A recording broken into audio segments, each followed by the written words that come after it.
Il se passe quelque chose, tu le sens, même si tu ne sais pas encore le nommer. Une vibration dans l'air, une surcharge dans ton feed, des images qui clignotent, des esthétiques qui s'installent sans prévenir, et des certitudes qui se dissolvent entre deux stories sponsorisées. C'est subtil, mais constant. Et ça a un goût de pop culture saturée, de mode ultra consciente, de performance sociale millimétrée, de croyances digitales bricolées avec les moyens du bord. Ce n'est plus juste un phénomène, c'est un écosystème. Et il change plus vite que toi. Bienvenue dans l'épisode de Cappuccino et Croissant, où on ne va pas seulement commenter ce qui est tendance, on va disséquer ce que ça raconte. Et spoiler, ça raconte tout. Comment on s'habille, comment on espère, comment on ment, comment on rêve, comment on se survit. On aurait pu l'appeler Comment continuer à exister avec style au bord de la panne générale, mais on a préféré un titre un peu plus court. À l'heure où l'actualité ressemble à un flux RSS en crise d'identité, les jeunes, et les pas si jeunes comme moi, ne se contentent plus de consommer la pop culture. Ils la digèrent, la remixent, la codent, la sabotent, la transforment en refuge, en provocation, en langage, et ça donne un cocktail subtil de western post-colonial, de sirène spatiale, de coquette dangereusement stratégique et de prophète TikTok complètement délirant. Un carnaval algorithmique, une parade d'armure brillante contre le néant. Dans cet épisode, on va explorer ces 4 archétypes, 4 esthétiques, 4 récits, 4 stratégies de survie. On commencera par Shaboozey, cowboy postmoderne et prince de la country rap, qui galope sur les ruines de Nashville avec un lasso en 808. Puis on lèvera les yeux vers les étoiles avec les Space Sirens, ces femmes futuristes qui brillent plus fort que leur trauma en latex chromé. Ensuite, on atterrira dans les bureaux climatisés de l'ultra-féminité armée. Coquettes, bloquettes, office siren. Elles ne sont pas là pour plaire, elles sont là pour régner. Et enfin, on plongera dans l'état mental le plus viral, le plus absurde, le plus nécessaire de notre époque. Des Lulu, is Solulu. Croire pour ne pas se briser, affirmer pour ne pas disparaître, inventer pour ne pas imploser. Ce n'est pas juste de la mode, ce n'est pas juste du contenu, c'est du code culturel. C'est la carte d'un monde qui a lâché le GPS. Et dans ce chaos, chaque fringue, chaque poste, chaque gimmick devient une boussole. Fausse peut-être, mais au moins elle pointe quelque part. Tu n'as pas besoin d'être d'accord avec tout, tu peux sourire en coin, rouler des yeux, te dire ils en font trop. On le sait, on en fait toujours trop. C'est le principe. C'est ça être vivant en 2025. Être trop, être ailleurs, être en tension et ne pas baisser le volume. Alors prends ton café, branche tes écouteurs, ouvre l'onglet dans ta tête qui s'appelle Je veux comprendre ce monde sans y laisser mon âme et laisse-moi t'embarquer. On commence maintenant. Pour over the facts, stirring some shade. Cappuccino and croissant, where culture tastes strong. Sip the truth, bite the lies, and keep the sugar gone. Cappuccino and croissant, breakfast for your brain. Cappuccino and croissant, where culture tastes strong. Sip the truth, bite the lies, and keep the sugar gone.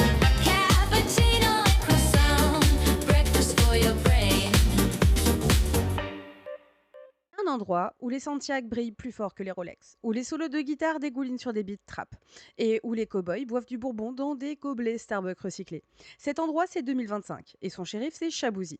Pour celles et ceux qui n'ont pas vu passer le phénomène, probablement parce qu'ils s'étaient trop occupés à ignorer TikTok ou à écouter en boucle les archives de Radiohead pour se rassurer sur leur pertinence culturelle, Shaboozey, c'est ce que l'industrie appelle un hybride, un mutant, un glitch dans la matrice Nashville.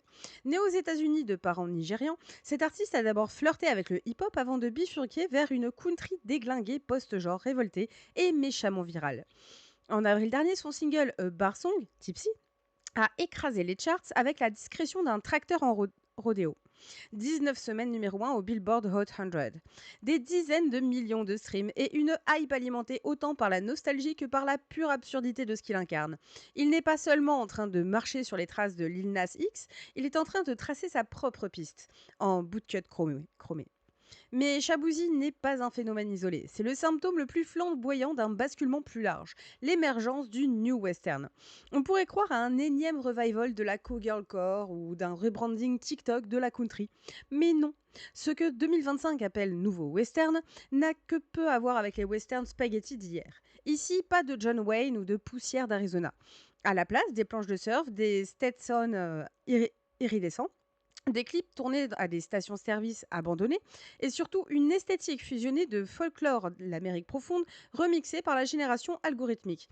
Une sorte de Mad Max en slow motion ou sous autotune.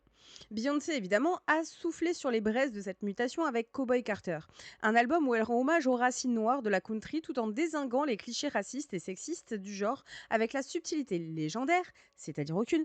L'album a été acclamé, redéfinissant ce qu'un projet country pouvait être: théâtral, queer-friendly, noir, féministe et intergalactique. Et Shaboozey ne s'est pas contenté d'applaudir depuis les gradins.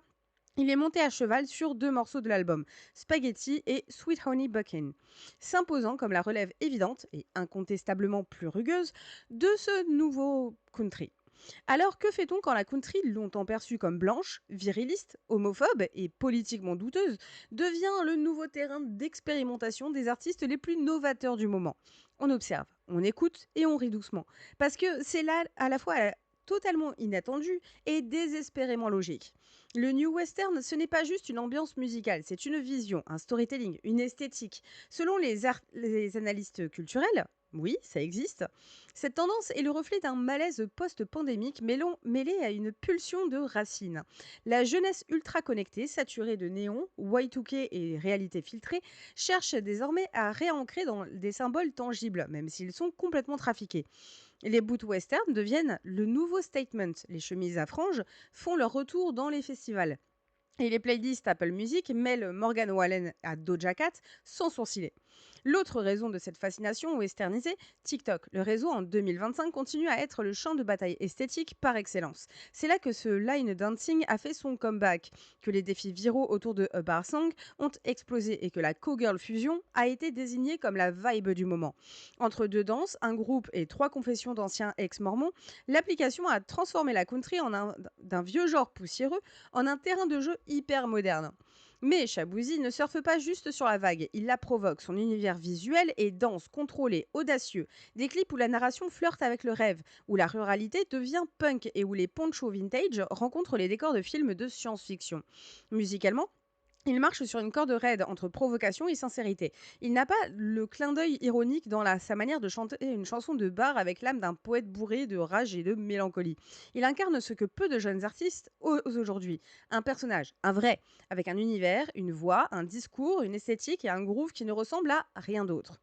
Derrière le succès viral, il y a aussi un sous-texte politique plus dense qu'il n'y paraît. Parce que oui, la country, c'est une affaire politique. Et voir un artiste noir, hip-hop, queer-friendly et fier de ses origines nigériennes, s'imposer dans un genre historiquement contrôlé par la droite conservatrice américaine, c'est tout sauf neutre. C'est un détournement, une infiltration, une désacralisation. Bref, c'est jouissif. Mais au-delà du message, ce qui séduit dans la trajectoire de Shaboozey, c'est qu'elle ne sent jamais le calcul. Ce n'est pas une machine à tubes façonnée par un label, c'est un bordel maîtrisé porté par une énergie brute. Et ça, en 2025, c'est un luxe.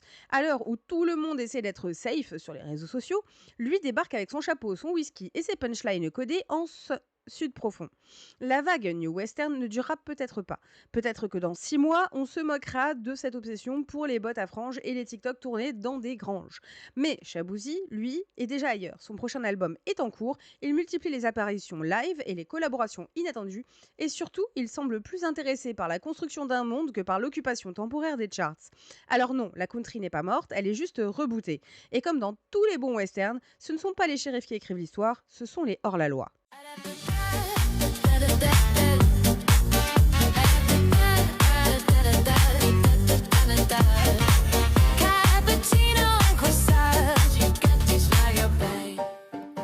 Il y a des tendances qui arrivent en silence, portées par quelques stylistes en avance sur leur époque.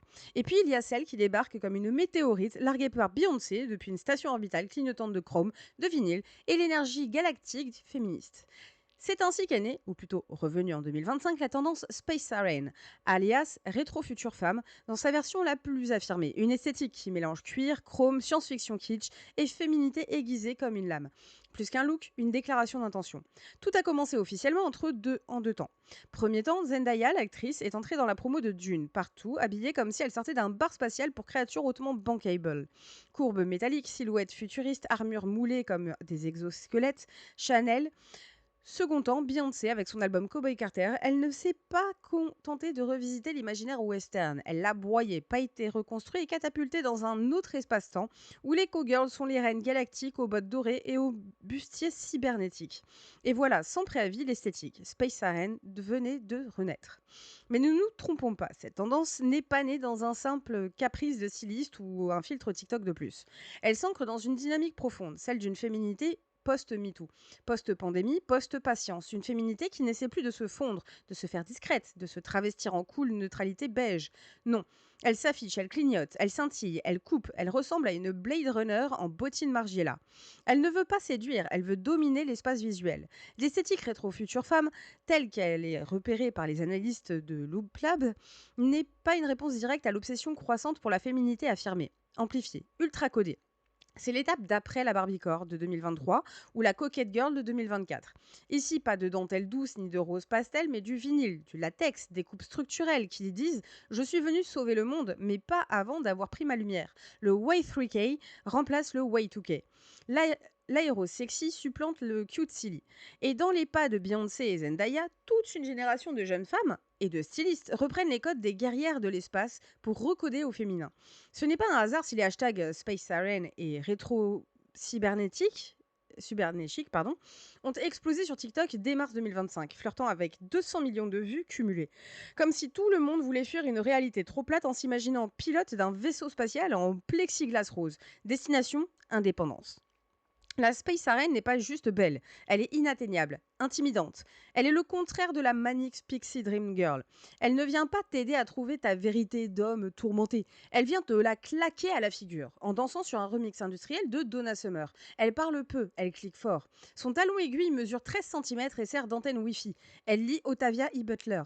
Elle poste des selfies en gants holographiques. Et surtout, elle n'a plus peur d'être trop forte, trop brillante, trop maquillée, trop lente à répondre aux DM. Elle a autre chose à faire, bâtir son empire intergalactique. D'un point de vue de mode, on assiste à une hybridation fascinante entre les silhouettes des années 1960, pensons André Courrèges, Paco Rabanne, et des textures techno de 2099. Les mannequins défilent comme des androïdes en grève. Les bottes montantes ont remplacé les ballerines, les lunettes oversize miroir sont le nouveau eye contact, les body sculpturaux évoquent autant un catwalk qu'un cockpit. Même les ongles deviennent des armes, prolongement chromé d'une identité qu'on n'a plus peur de brandir. Mais derrière l'apparat, ce mouvement en dit quelque chose de plus profond. Si la Space Siren fascine autant, c'est parce qu'elle redonne une place au mystère, à la distance. Dans un monde qui surexige l'authenticité, la transparence, la spontanéité, tous ces mots qui justifient qu'on exige toujours plus d'intimité des femmes, la Space Siren me remet les barrières. Elle ne montre que ce qu'elle décide d'afficher. Elle est consciente de son corps, de son image, mais elle en fait une armure, pas une confession. Elle inverse son regard, c'est elle qui scanne, pas toi. On pourrait croire que tout cela est un jeu de fringues, mais dans le miroir de 2025, les vêtements sont, sont des outils narratifs. Beyoncé l'a compris mieux que personne. Elle ne performe pas la mode, elle l'écrit, elle la sabote, elle la transcende. Dans Cowboy Carter, elle réussit ce que peu d'artistes osent, prendre une esthétique marginale, ici le western noir, et la projeter dans un futur féminin, souverain, libre. Le fait qu'elle ait choisi de le faire dans des looks mi-Mad Max, mi-Vénus cyberpunk n'est pas un hasard. C'est une relecture de l'histoire, une anticipation de l'après. Et ce n'est pas uniquement sur scène que cette esthétique gagne du terrain. Dans les campagnes de pub, les clips, les éditos de mode, on voit de plus en plus ces fringues futuristes. Des femmes qui ne sourient pas, qui ne séduisent pas, qui imposent. Des figures non binaires aussi, car la rétro-future femme est moins une affaire de genre qu'une affaire de posture. Elle dit « Je contrôle le décor, je suis mon propre filtre. Tu veux me regarder, reflète-toi dans ma visière ».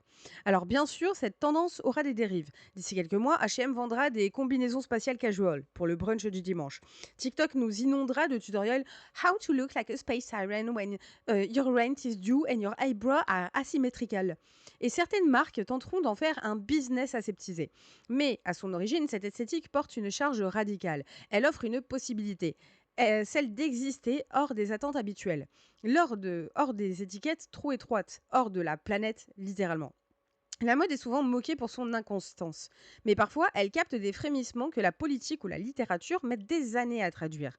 Et si la Space Siren a tant de succès, c'est peut-être parce qu'elle donne un langage à celles et ceux qui ne veulent plus s'excuser d'exister dans la lumière, qui veulent briller, oui, mais selon leur propre code. Être vu, mais pas vulnérable. Être entendu, sans crier. Alors non, la Space Siren n'est pas une utopie, c'est une stratégie. Un cri de guerre en latex irisé, une promesse d'avenir maquillée en highlighter stellaire.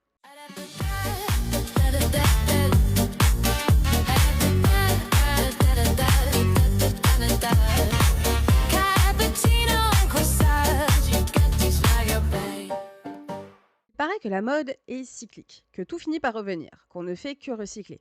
Faux. Ce qui revient ne revient jamais intact, il revient armé. Et en 2025, les silhouettes ultra genrées ont décidé de revenir non pas comme des souvenirs, mais comme des fantômes vengeurs. Talons bien enfoncés, rouge à lèvres net et ironie très contrôlée. Bienvenue dans l'ère de la féminité renforcée, où les archétypes de la femme ultra féminine, longtemps raillés, fétichisés ou réduits au silence, reprennent le pouvoir. On appelle coquette, bloquette, office siren, mob wife, cherry girl, sailor chic. Autant de micro-esthétiques qui misent bout à bout, forment une armée, un défilé de clichés maîtrisés, réappropriés et recontextualisés, et que TikTok transforme chaque semaine en mouvement culturel global. Commençons par la coquette. En surface, dentelle, ruban, jupe plissée, blush apparent et nœuds dans les cheveux. Une silhouette tout droit sortie d'un manga shoujo ou d'un Pinterest victorien. Mais sous cette couche de rose poudré se cache une stratégie de subversion. La coquette version 2025 n'est pas là pour séduire les garçons, ni jouer les ingénus. Elle est une façade parfaitement maîtrisée, une esthétique calculée qui renverse le regard. Elle fait du rose son camouflage, son armure. Elle se glisse dans l'œil de collectif pour mieux l'empoisonner. Comme l'écrivait très sérieusement une TikTokeuse dans un thread désormais culte: If you think I'm soft, good, that's a trap. Puis il y a Bloquette Fusion, improbable entre la Bimbo 2003 et l'ultra sportive streetwear pantalon cargo, taille basse, soutien-gorge qui dépasse, maillot de foot réinterprété comme des croc-tops, bouclette baby hair parfaitement gélifiée, un look qui semble crier: je traîne dans les quartiers avec mes potes et je fais des stories de mes manucures à 200 €. En même temps, elle oscille entre masculinité performative et hyper-féminité ostentatoire, dans un mélange qui aurait fait bugger les stylistes d'il y a 10 ans. Et c'est précisément l'objectif. Refuser d'être classée, être cute et brutale, vulnérable et menaçante. La bloquette ne joue pas à la garçonne, elle joue la meuf qui peut te démonter en Air Max à Strass. Et puis il y a l'Office Siren, sans doute la plus dérangeante parce qu'elle réactive une imagerie oubliée et longtemps méprisée. Celle de la secrétaire sexy, celle qui déambule dans les couloirs d'une tour en verre avec des escarpins pointus, une jupe crayon, un chemisier déboutonné aux bons boutons, et celle qu'on retrouvait dans les clips des années 2000. Les films de mauvais goût, les fantasmes masculins jamais vraiment digérés. Mais en 2025, cette figure revient avec un twist acéré. Elle n'est plus là pour répondre au téléphone ou flirter dans l'ascenseur. Elle est là pour signer les deals, licencier ton ex et ruiner le capitalisme à coups de gloss opaque. L'Office Siren, c'est la résurrection d'un pouvoir féminin qui assume dans ses codes les plus sexualisés sans les offrir. Elle ne demande pas la permission, elle n'atténue rien. Elle marche dans un monde d'hommes sans baisser la voix. Et si ses talons font du bruit, tant mieux. C'est son territoire qu'elle balise, Business Insider, qui s'y connaît en corridor glacé et en tenue d'entretien. Évoqué récemment l'Office Siren comme le rejet le plus élégant du clean girl esthétique. Traduction: elle n'a pas le temps d'être minimaliste, elle n'a pas à être neutre, elle préfère être incendiaire. En réalité, toutes ces esthétiques, coquettes, bloquettes, office siren et leurs cousines, sont d'autant de manières de poser la question de la féminité comme performance, comme terrain d'action politique, artistique, identitaire. Ce ne sont pas des simples tendances, ce sont des nations, des contre-discours, des gestes. La sociologue américaine Hilary Malatino parle de féminité tactique, une manière d'utiliser les signes extérieurs du féminin pour mieux les retourner contre l'ordre établi. Les filles d'Instagram l'avaient déjà compris, celles de TikTok l'ont transformée en industrie. Elles s'habillent comme des stéréotypes pour mieux les saboter. Elles flirtent avec l'image sans jamais s'y laisser enfermer. Elles brandissent la mini-jupe comme un manifeste. Et si leurs esthétiques sont si virales, ce n'est pas parce elles veulent plaire aux mecs, c'est parce qu'elles parlent aux filles. Ce qui frappe dans cette hyperféminité contemporaine, c'est à quel point elle est codée. Elle ne laisse rien au hasard. Les tenues sont des puzzles, les références sont multiples. Films cultes, stars de la Gen Z, archives Y2K, culture clubbing, teen show et glamour de red carpet, rien n'est laissé au naturel. Et c'est tout l'intérêt. On est loin des fausses coolness effortless des années 2010. Ici, tout est effort, tout est contrôle, tout est stratégie. Et dans un monde où le contrôle du corps féminin reste un enjeu constant, Revendiquer l'artifice devient un geste de pouvoir. Teen Vogue confirme cette lecture. Dans son rapport des tendances 2025, le média note que ces esthétiques deviennent des outils d'affirmation identitaire dans un monde qui, sous couvert d'égalité, reste normatif et punitif. Autrement dit, ces looks sont des gestes de survie, des parades symboliques, des danses de guerre pastel.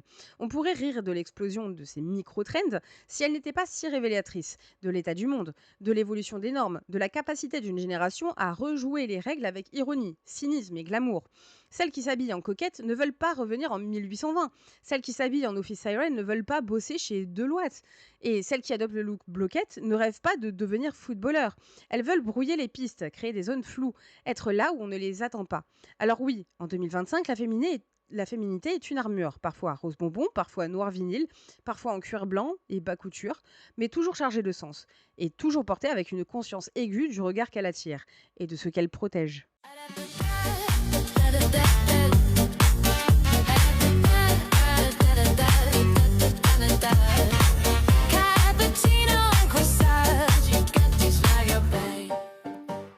Il y a des mots qui changent le monde, et il y a des mots qui changent l'algorithme. Et il y a ceux, plus rares, qui font les deux. Delulu en fait partie. Né sur Twitter comme une contraction mignonne de delusional, élevé sur TikTok comme un cri de ralliement générationnel, il s'est muté en dogme. Delulu is the solulu. Une formule aussi absurde qu'addictive, qui s'est installée comme un mantra sacré sur les lèvres de millions de jeunes gens épuisés. Une prière nouvelle pour une époque qui a perdu la foi, mais pas le besoin d'y croire.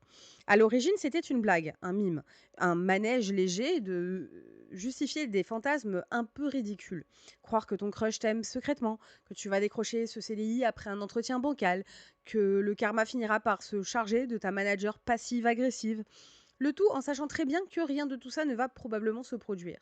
Mais plus les mois ont passé, plus Delulu a changé de dimension. Ce n'est plus un simple délire, c'était une stratégie de vie, une rébellion douce, une spiritualité remixée en 30 secondes chrono avec autotune en fond sonore.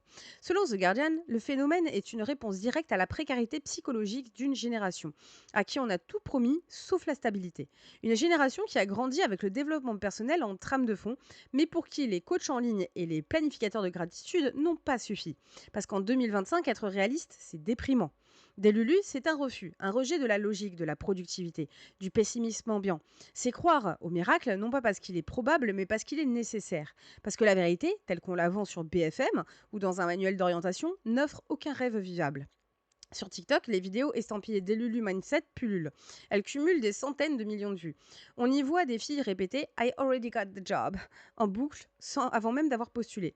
Des garçons affirmer qu'ils sont déjà dans une relation stable avec leur crush, même s'ils ne leur ont jamais parlé. Des étudiantes et étudiants expliquaient que leur diplôme est déjà à eux, que leur compte bancaire est déjà rempli, que l'univers travaille for them. Un mélange fascinant de pensées magiques, de visualisation, de fake it until you make it, mais avec la conscience aiguisée de l'absurde. Parce que Delulu n'est pas une illusion naïve, c'est une illusion consciente, une illusion utilisée comme arme. Un peu comme ces enfants qui s'inventent des mondes entiers pour survivre à la brutalité du réel. Sauf qu'ici, les enfants ont 22 ans, un crédit étudiant sur le dos et des deadlines à respecter dans des open space aseptisés. Et plutôt que de sombrer dans le cynisme, il préfère répondre par une surcouche de fantasmes. Le monde ne veut pas de moi, je vais imaginer qu'il m'appartient. Le rejet, la solitude, l'invisibilité, je vais les transmuter en roman intérieur où je suis la star, la boss, le main caractère en technicolor. La force du Delulu, c'est qu'il fait un pas de côté. Il ne cherche pas à corriger la réalité, il la contourne. Il refuse le débat, le commentaire, la critique. Il se fout des preuves, il décrète, il prophétise, il auto-invente. Il se nourrit des rêves, mais aussi du besoin urgent d'en avoir. Parce que quoi? Croire qu'on va s'en sortir grâce à la méritocratie, qu'un CDI mal payé et une routine métro pain gratin vont suffire? La société post-pandémique a fini d'user la croyance dans le système. Alors à défaut, on croit en soi, même si c'est faux. Surtout si c'est faux. Ce n'est pas anodin si le Delulu Mindset a explosé en parallèle du burn-out généralisé, de l'effondrement de la santé mentale étudiante et de la montée en flèche des prescriptions d'antidépresseurs. Le Delulu est aussi une réponse païenne à un monde trop rationnel, un monde qui exige la performance, la preuve, la rentabilité. Là où les anciens priaient les dieux, les jeunes scrollent et affirment ma manifestation est déjà en train de se produire. C'est absurde, mais c'est utile. Et si ça ne marche pas, au moins c'est stylé. Il faut aussi comprendre que Delulu est une esthétique, une posture, une vibe. C'est croire qu'on est la protagoniste d'un film dramatique même quand on mange seul dans un kebab. C'est marcher comme si une caméra te suivait. C'est s'acheter des fleurs, se prendre en photo dans une salle d'attente glauque et ajouter vibe check en légende. C'est porter des lunettes de soleil à l'intérieur. C'est transformer l'ennui en comédie, l'humiliation en lord et l'échec en épisode pilote. Bref, c'est survivre par la fiction. Et le plus fascinant, c'est que ça marche. Pas parce que l'univers écoute, mais parce que la posture mentale modifie la manière dont on agit, dont on se montre, dont on persiste. C'est la neuroplasticité TikTok compatible, un placebo socioculturel. Et comme tout placebo, il ne soigne pas tout, mais il aide. Il donne de l'élan, il recrée du désir là où tout semblait figé. Il redonne du style au chaos. Bien sûr, les critiques sont nombreuses. On accuse le Délulu d'être toxique, déconnecté, irresponsable, de créer des attentes irréalistes, de renforcer la confusion entre vie intérieure et réalité partagée. Peut-être. Mais faut-il vraiment rappeler que le monde réel n'a jamais fait preuve d'un grand sens des responsabilités? Que la logique n'a jamais sauvé personne d'un effondrement émotionnel à 3 heures du matin? Que l'objectivité n'a jamais réchauffé un cœur vide?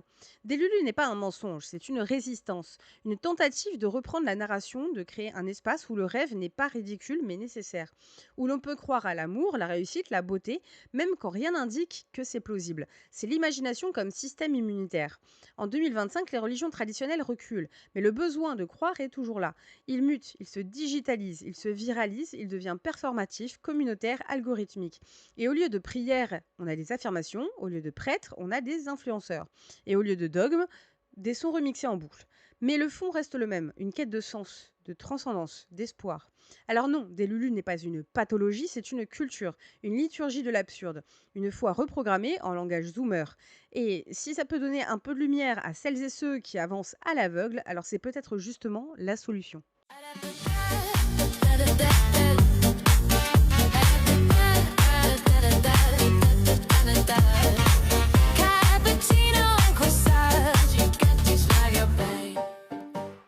Quatre tendances, quatre visages d'une époque qui ne sait plus trop dans quelle direction regarder. Alors elle met les mots des bouts western, une combi spatiale, du gloss cerise et elle s'invente une réalité plus douce. Ce n'est pas une fuite, c'est une méthode, une architecture du style au service de la survie. Parce qu'en 2025, on n'a pas le luxe d'attendre que le monde aille mieux pour exister. On ne peut pas se permettre d'être juste soi-même quand tout pousse à la dilution. Alors, on performe, on accentue, on brille, on exagère, on porte des tenues qui racontent plus que nos mots, parce que parfois, parler fatigue. On devient notre propre storyboard, notre propre décor, notre propre religion. Shabouzi, qui a ramené les cow-boys noirs en haut des charts avec des chansons qui transforment les bars en temples et les Santiago en drapeaux.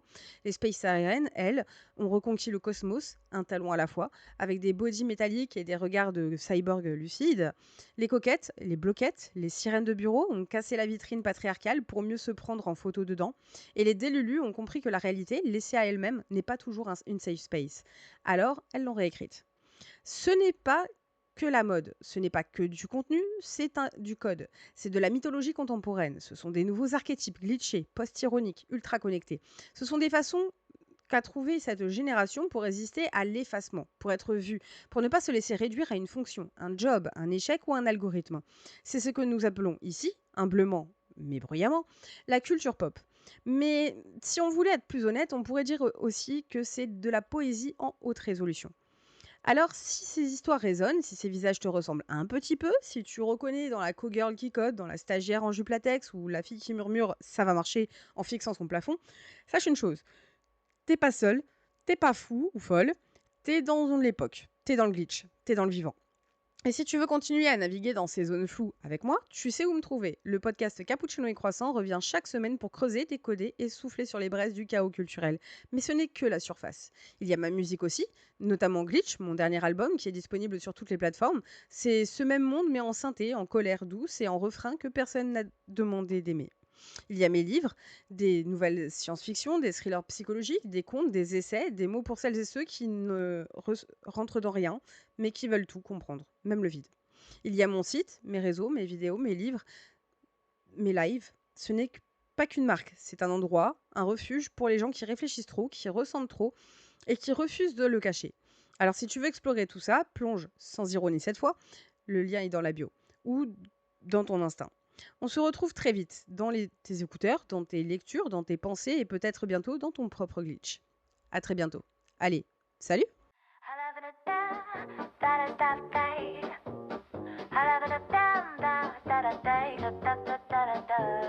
The cup's dry, the croissant's gone, but the aftertaste's still strong. We've sifted the hype from the headlines, left the sparkle where it belongs. Cappuccino and croissant, your guilty pleasure with a sharper edge. See you next week, bring an appetite. Out of the future taste.